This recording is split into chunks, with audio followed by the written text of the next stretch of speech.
Hello everyone, welcome to today's session on cylindrical coordinate system. In previous session we have discussed about Cartesian coordinate system. As name suggests, we have to deal with a cylindrical shape system where we have to imagine ourselves inside a cylinder. So let's have a brief recap of our last class. For Cartesian coordinate system we had 3 points.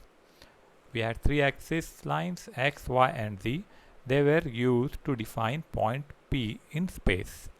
For every position there is a specific distance from 3 axes. So for easy resemblance we had considered our classroom as example of the Cartesian coordinate system, where one axis, vertical axis, was considered as z axis, and the axis coming towards us, that is north side, was considered as x axis, and the third axis was considered as y. Now in this case the shape of our coordinate system is cylindrical, so you have to imagine that you are in some seminar hall or one conference hall which is of cylindrical shape, and it will have communication with the system. Now if you observe a wire, a simple wire, a connecting wire which conducts electricity, what is its shape? If you can zoom out the shape of wire, it will turn out to be cylindrical shape. So whenever we are concerned with a conductor, we have to use cylindrical coordinate system. Like in Cartesian coordinate system, here also we have to find out 3 different positions. So as it is a cylinder, one position will be defined by radius r. Now you have to imagine that your classroom is inside a cylindrical system. So how much radius is there from the origin? Then what is the angle between the point and x-axis? In this case the point is, say, your head or cap. So what is the angle with the x-axis? Say that angle we are denoting by angle phi. So if I know that, suppose x is at radius 10 with phi 30 degrees, that means x is at the same radius, but this same radius is shared by so many other students. Someone may be at this position, or at another position where angle phi is same. So there may be many people who are sharing the same angle phi, and similarly on this same radius line there may be other students. Someone sitting here will also have same radius, say 10 or 5. So only these 2 positions will not give us the clear idea where our point is located. So we need third axis. Third is the height z. So if I say that my object is at radius phi with angle 30 and some height, say 6, so we can locate exact position of that particular point. So by using these 3 distances we can identify any object in cylindrical coordinate system. So there will be 3 constant planes in Cartesian coordinate system. We had seen x constant plane, y constant plane and z constant plane. Now let us see this setup in 3-dimensional mode, how exactly it looks like. Let us begin with the top view of cylinder. If we go inside and imagine that our classroom is in a cylindrical shape room, then everywhere there will be a circle. Now at the center we will have z-axis. On z-axis we may have a particular point which is changing its position with respect to cylinder. Now here we can see that one point of the shape of earth is rotating around this z-axis. It may have any other position. So like that there will be various points available in space, and we have to identify the exact position of that particular point. if we are using cylindrical coordinate system, we have to consider the radius, we have to consider the angle, and we have to consider the height. Now, so we have these constant planes. This one is, say, radius constant plane. In few textbook, it will be given by rho. In few textbook, it will be denoted by r. But in both cases, it is the radius. So if we consider any circular path around that cylinder, the value of radius will be same everywhere. If this distance is, say, 5 meter, so position at any other place will also have same value, 5 meter. So this radius will have constant value throughout the circle, but angle will be changing. Angle is continuously changing. There may be different height. For that, this particular range, there may be different height. At bottom, there is different height, but radius is constant everywhere.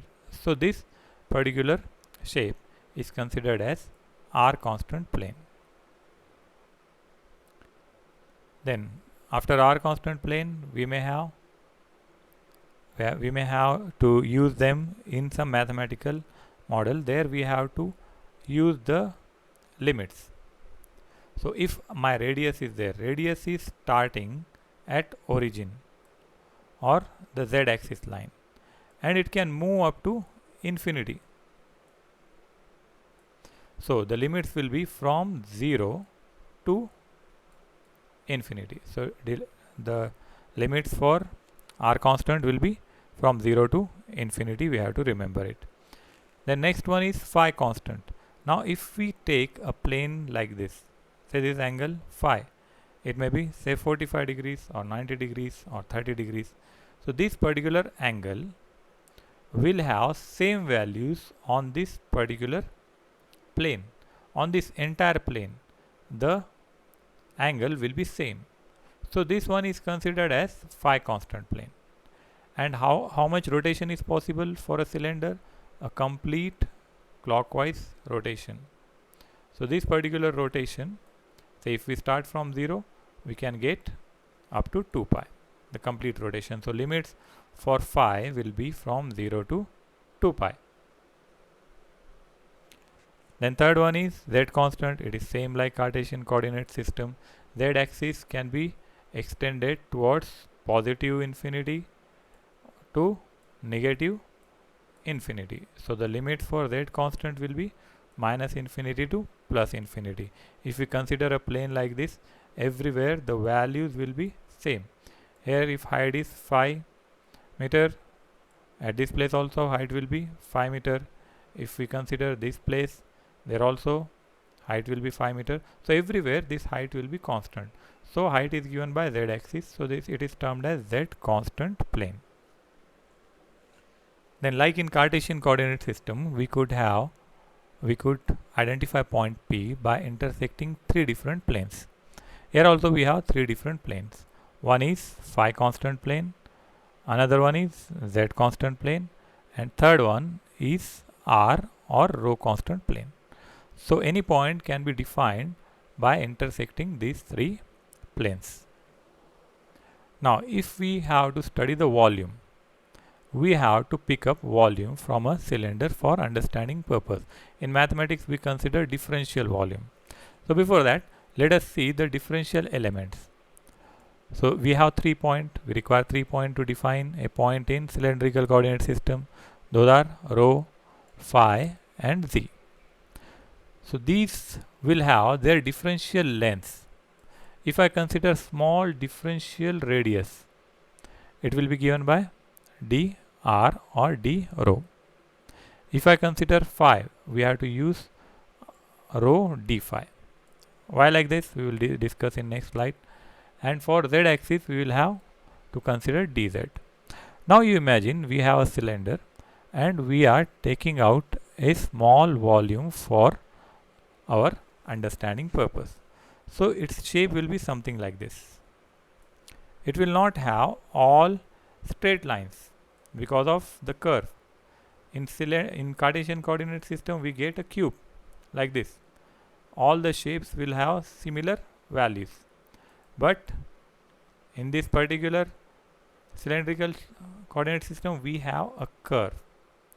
Due to this curve, this angle constant, this angle differential element will have additional r or radius component.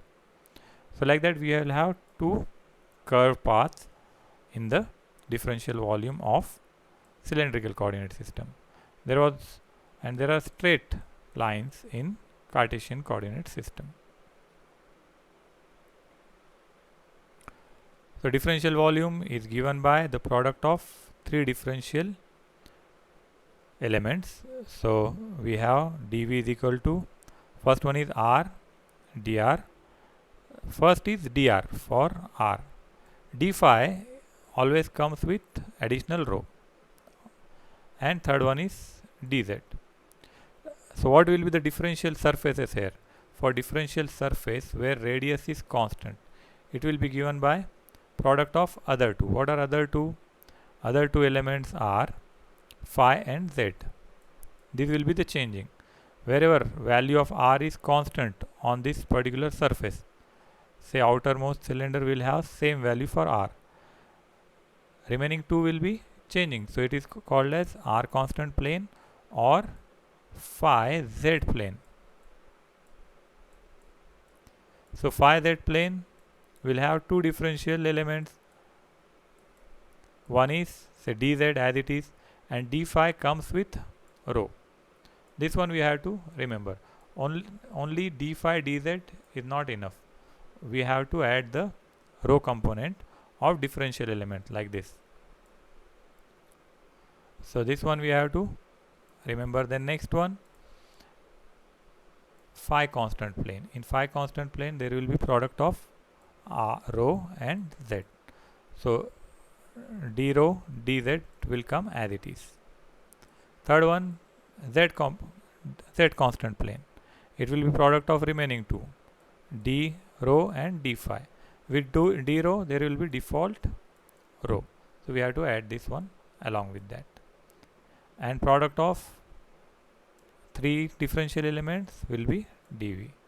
So previously for Cartesian coordinate system, unit vectors were ax cap, ay cap and az cap. Now in this case it will be a rho cap, a phi cap and az cap. We have to remember these three. So one more time, why we get this additional r in phi? In Cartesian coordinate we had direct values of dx, dy and dz. So if we have to take volume, we will simply take dx into dy into dz. But for this volume we have to consider three directions like ds rho constant plane, here phi is constant. Sorry, ds r constant plane where radius is constant, ds phi plane where the angle is constant, and ds z where z is constant. These three product will have additional rho because of the curve. So unit lengths for what are the limit lengths? Finally we have to remember d rho, rho d phi and dz. So this is height component dz.